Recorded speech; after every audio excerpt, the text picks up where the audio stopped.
Hi, this is David Mattingly for the Digital Matte Painting Handbook. This demonstration is for Chapter 2, and I'll be using the custom brush we created in the chapter to paint a cloudscape. This demonstration is speeded up by a factor of 3, so the actual painting process took me about 10 minutes. I don't really paint this fast. The first thing I'm doing is laying down a gradient tone to get rid of the white in the document.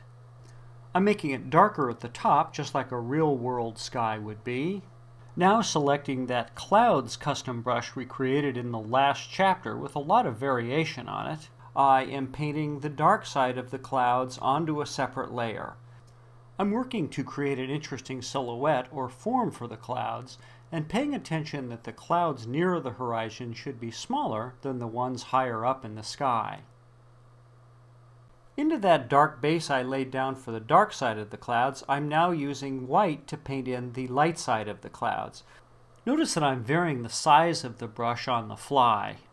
This keeps the shape that I'm laying down with the custom brush random, just like real clouds. Next, I choose the Chalk Variable Opacity brush, which has kind of a rough-edged charcoal texture to it, and I'm going to use that to roughen up the edges of the clouds.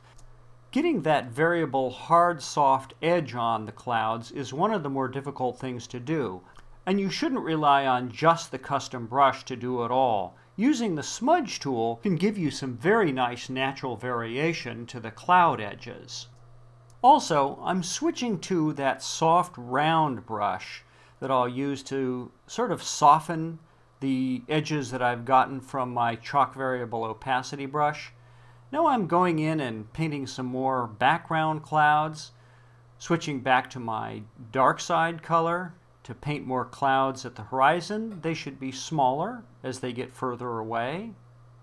I'm switching between painting with the brush tool and smudging with the smudge tool in order to get some variety in my edges.